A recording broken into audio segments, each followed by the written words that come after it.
నమస్తే, welcome to our channel. Mahanadu వేదికపై చంద్రబాబు నాయుడు గారు చేసినటువంటి వ్యాఖ్యలు ప్రస్తుతం చర్చనీయాంశంగా మారాయి. మరి అవినీతికి ఎవరు పాల్పడినా శిక్ష పడడం లేట్ అవ్వచ్చు, కానీ తప్పకుండా వాళ్ళకైతే శిక్ష పడుతుంది అని చెప్పి చంద్రబాబు నాయుడు గారు వ్యాఖ్యానించారు. మరి ఇటు లిక్కర్ స్కామ్లో చూసుకున్నట్లయితే ఈడీ సిట్ రెండూ కలిపి దర్యాప్తు కొనసాగిస్తున్నారు. అదేవిధంగా ఈడీ అడిగిన ప్రశ్నలకు రాజకేశ్ రెడ్డి కూడా నోరు విప్పినట్టు తెలుస్తుంది. మరి అంతిమ లబ్ధిదారు బయటకు వచ్చే అవకాశాలున్నాయా? త్వరలోనే వీరందరూ కూడా బయటకు వస్తారా? ఇవన్నీ కూడా చర్చించడానికి మనతో పాటుగా ఉన్నారు సీనియర్ పొలిటికల్ అనలిస్ట్ అంకమరావు గారు. నమస్తే సార్. నమస్తే అమ్మా. లిక్కర్ స్కామ్లో ఇప్పుడు సిట్ ప్లస్ ఈడీ రెండు కలిపి దర్యాప్తు చేస్తున్నాయి సార్. మరి రాజకేశ్ రెడ్డి ఈడీ దాదాపు 100 ప్రశ్నలకు పైగా అడిగినట్లుగా తెలుస్తుంది. ఫస్ట్ నోరు విప్పని రాజకేశ్ రెడ్డి ఇంకా ఎలాగ తప్పదు అని చెప్పి ఆయన మొత్తం బయట పెట్టినట్లుగా కూడా తెలుస్తుంది. మరి అంతిమంగా ఈ స్కామ్లో ఉన్నటువంటి బిగ్ బాస్ బయటకు వచ్చే అవకాశాలు ఉన్నాయంటారా? ఇంకా మరి బిగ్ బాస్ రాకే మిగిలిందంటారా? ఏమంటారు మీరు? నిస్సందేహంగా రాజకేశ్ రెడ్డి అనే వ్యక్తి ఈడీ ముందుగా వాళ్ళు కొన్ని ప్రశ్నలు ముందు పెడితే దానికి సమాధానాలు చెప్పకుండా సమాధానాలు నా దగ్గర లేవు, నాకేం తెలియదు అని చెప్పడం కూడా జరిగింది. కానీ ఆధారాలతో సహా అసలు ఈడీ వాళ్ళు వచ్చారు అంటేనే విచారణకి వాళ్ళ దగ్గర ఆధారాలు ఉంటే వస్తారు, గమనించుకోవాలి.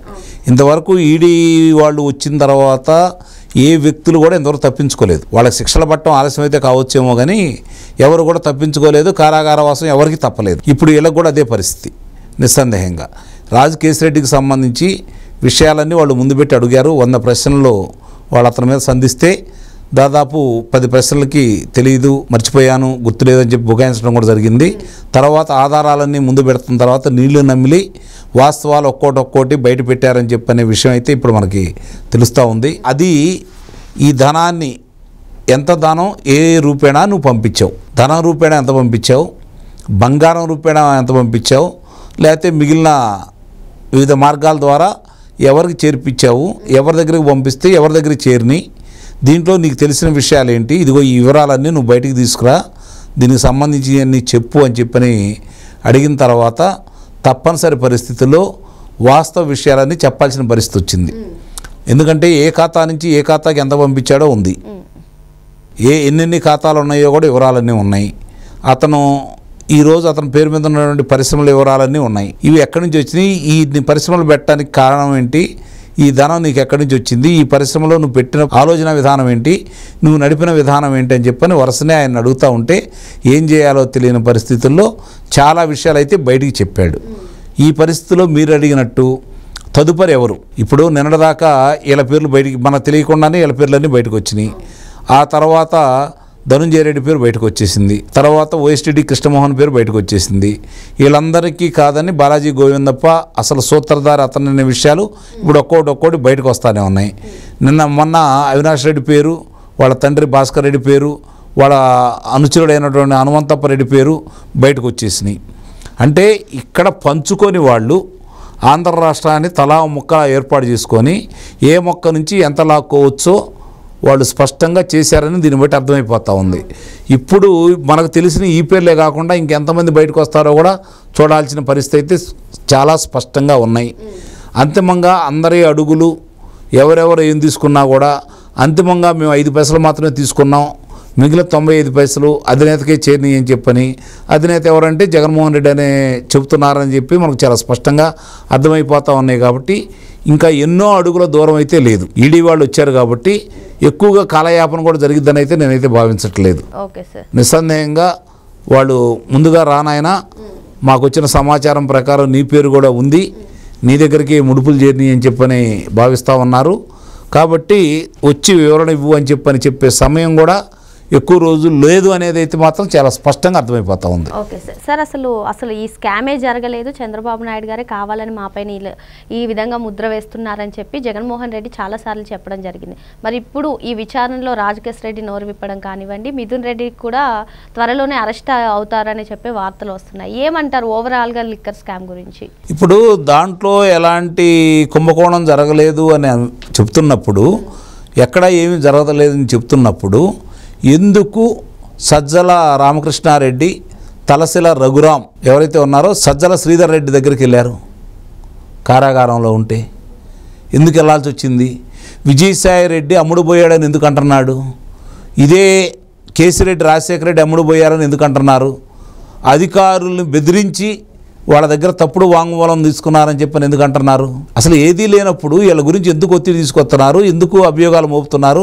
ఒకవేళ నిన్ను అదుపులో తీసుకుంటే చంద్రబాబు నాయుడు గారిని, అచ్చెన్నాయుడు గారిని, ధూళిపాళ నరేంద్ర కుమార్ని, లేకపోతే పట్టాభిని, లేకపోతే దేవినేని ఉమామహేశ్వరరావు గారిని, ప్రభాకర్ రెడ్డి గారిని, వీళ్ళందరినీ అదుపులో తీసుకుంటే ఏమీ ఆధారాలు లేక వదిలిపెడితే మీ మీద ప్రజలందరూ ఆగ్రహాలు వ్యక్తం చేశారు కదా. రేపు పొద్దున నిన్ను అదుపులో తీసుకొని నీ మీద ఏదైనా ఆధారాలు లేకపోతే నువ్వు చెప్పినట్టు ఇది కక్షపూరితంగా నీ మీద వ్యవహరిస్తున్నారని చెప్పని ప్రజల సానుభూతి అయితే నీకు వస్తుంది కదా. నిస్సందేహంగా ఈ కూటమి తప్పు చేస్తుందనే భావన అయితే వాళ్ళకు ఉంటుంది కదా. మరి నువ్వు ధైర్యంగా ఎదుర్కో. ఏవి లేనప్పుడు నీకు ఎందుకు భయపడుతున్నావు? ఏవి లేనప్పుడు వీళ్ళందరూ అదుపులో తీసుకుంటుందని చెప్పి నువ్వు ఎందుకు చెబుతున్నావు? ఎందుకు వీళ్ళ అమాయకులు అని చెప్పి నువ్వు చెబుతున్నావు? మరి వీళ్ళందరూ దొరికిన అధికారులు ఎవరు? వాసుదేవరెడ్డి ఏం చెప్పాడు? లేకపోతే ఈ సత్యప్రసాద్ ఏం చెప్పాడు? అనూష అనే అమ్మాయి ఏం చెప్పింది? ఇప్పుడు కేసిరెడ్డి రాజశేఖర రెడ్డి ఏం చెబుతున్నాడు? లేకపోతే సజ్జల శ్రీధర్ రెడ్డి ఏం చెబుతున్నాడు? ధనుంజయ రెడ్డి ఏం చెబుతున్నాడు? లేదంటే ఓఎస్టీ కృష్ణమోహన్ రెడ్డి ఏం చెబుతున్నాడు? బాలాజీ గోవిందప్ప ఏం చెబుతున్నాడు? అన్ని విషయాలు వరుసనే బయటకు వస్తాయి కదా. అవన్నీ వచ్చినప్పుడు, వాళ్ళు చెప్పిన తప్పులైనప్పుడు, న్యాయస్థానం ముందు ఆధారాలు చూపించినప్పుడు అప్పుడే న్యాయస్థానం వీళ్ళకి ముట్టికాయలు ఇస్తుంది కదా. మీరు మమ్మల్ని పరిపాలన చేయించమంటే ఈ విధంగా కక్షపూరితమైన వ్యవహారాలు మీరు చేస్తున్నారా? ఇది మంచిది పద్ధతి కాదు అని చెప్పని న్యాయస్థానం అయితే వాళ్ళకైతే ముట్టికాయలు వేస్తుంది కదా. మరి ఏవి జరగట్లప్పుడు ఇక్కడ వాస్తవంగా వచ్చిన వాళ్ళు వచ్చినట్టు చెబుతుంటే రెండో వాళ్ళు అదుపులో తీసుకుంటున్నారు. న్యాయస్థానం ముందుకు వెళ్ళిన తర్వాత వాళ్ళు సమర్పించినవన్నీ చూసిన తర్వాత ఆధారాలు ఎంత స్పష్టంగా ఉంటే మీకు వెలుసుబాటు ఎందుకు ఇస్తామని చెప్పని అటు మిథున్ రెడ్డిని కావచ్చు, లేకపోతే ఇటు మిగిలిన వాళ్ళకి కావచ్చు, ధనుంజయ రెడ్డికి లేదు, వాసుదేవ ఇతను వచ్చేసరికి ఎవరు ఓఎస్టీ కృష్ణమోహన్ రెడ్డికి లేదు, బాలాజీ గోవిందప్పకి వెలుసుబాటు ఇవ్వట్లేదు. మరి మిగిలిన చాలా చోట్ల చాలా విషయాల్లో అందరికీ వెలుసుబాటు వచ్చి ప్రశాంతంగా బయట తిరుగుతున్నారు కదా. మీ సజ్జల రామకృష్ణారెడ్డి బయటే ఉంటున్నాడు కదా, ఇంకా మిథున్ రెడ్డి ఆ విధంగానే బయటే ఉంటున్నాడు కదా. సజ్జల రామకృష్ణారెడ్డి కొడుకు ఈరోజు భార్గవ రెడ్డి అతను బయటే ఉంటున్నాడు కదా. మరి మీకెందుకు అంత భయం పుడుతుంది? మిమ్మల్ని న్యాయస్థానం ఎందుకు దాని గురించి పట్టించుకోవట్లేదు? మీరు దాంట్లో అన్ని ఆధారాలు ఉన్నాయని ఎందుకు చెబుతోంది? దీన్ని బట్టి అర్థమైపోతూ ఉంది కదా. మీరు ఈ కుంభకోణంలో మీ పాత్ర ప్రముఖం, మీ అధినాయకుడి పాత్ర ప్రముఖం. అసలు బటన్ నొక్కి నేను 2,63,000 కోట్ల రూపాయలు బటన్ నొక్కి పేద ప్రజల ఖాతాలో వేశానని చెప్పిన వ్యక్తి అది సంవత్సరానికి ఒకసారి నొక్కుతున్నావు, లేకపోతే నెలకోసారి నొక్కుతున్నావు. కొన్ని విషయాలు ఏది సామాజిక పింఛన్లకు సంబంధించి మిగిలినన్ని సంవత్సరానికి ఒకసారి నొక్కుతున్నావు, లేదంటే అమ్మఒడికి ఇట్లాంటి దాన్ని విడతల వారీగా నొక్కుతున్నావు. అలాంటి దానికే నువ్వు బట్టలు నొక్కేటప్పుడు రోజువారీ మద్యం తాగే వాళ్ళ దగ్గర నుంచి ధనం తీసుకుంటే నువ్వు బట్టలు ఎందుకు నొక్కించుకోవట్లేదు? వాళ్ళ ద్వారా పేటీఎమ్మో లేకపోతే గూగుల్ పేనో ఫోన్పేనో ఇట్లా ఎందుకు మీరు చేయించుకోలేదు? పేటీఎం ద్వారా ఎందుకు చేయించుకోలేదు? అక్కడే అర్థమైపోతుంది కదా ఏం జరిగింది ఏంటనేది. ఇవన్నీ వివరాలన్నీ బయటకు తీస్తున్నారు. ఎన్ని లక్షల కోట్ల రూపాయలు 5 సంవత్సరాల్లో అవినీతిమయమైపోయింది, వీళ్ళు దోచుకున్నారనే విషయాలన్నీ బయటికి బయట తీస్తున్నారు. ఇప్పటి వరకు భారతదేశంలో ఇంత పెద్ద కుంభకోణం మధ్యంలో ఎక్కడ జరగలేదు. రమారమి 30,000 కోట్ల రూపాయల నుంచి 50,000 కోట్ల రూపాయల వరకు సంపాదించారనేది ప్రాథమిక సమాచారం. అటు సిట్టు వాళ్ళ దగ్గర ఇటు ఈడీ వాళ్ళ దగ్గర కూడా ఈరోజు ఉంది, సేకరించుకున్నారు. ఆధారాలతో సహా వాళ్ళు న్యాయస్థానం ముందు పెట్టబోతున్నారు. అందరినీ విచారించుకున్న తర్వాత అందరినీ కూర్చోబెట్టి విచారణ చేసిన తర్వాత ఎఫ్ఐఆర్ పెడతారు. ముందుగా ప్రాథమిక విచారణ జరపకుండానే ఎఫ్ఐఆర్ అయితే పెట్టరు కదా. ప్రాథమిక విచారణ జరిపి ఎవరెవరు ఏం చెప్పారో క్షుణ్ణంగా తెలుసుకున్న తర్వాత వాళ్ళ మీద అభియోగాలు మోపుతారు. అప్పుడు కదా దోషులు ఎవరు నిర్దోషులు ఎవరు అని చెప్పి తెలిసేది. అంత ఓపిక కూడా లేకుండా ఇప్పటికిప్పటికే మీరు ఉలిక్కి పడుతూ మీ జబ్బలు మీరే జరుచుకుంటూ మీకు మీరే నిర్దోషులుగా ప్రకటించుకుంటూ మీరే న్యాయమూర్తులుగా మాట్లాడుతూ ఉంటే ప్రజలు చూస్తూ ఉన్నారు. సరైన సమాధానం చెబుతారని అయితే నేను భావిస్తున్నాను. ఓకే సార్, మరో అంశంతో మళ్ళీ కలుద్దాం. Thank you sir. Thank you.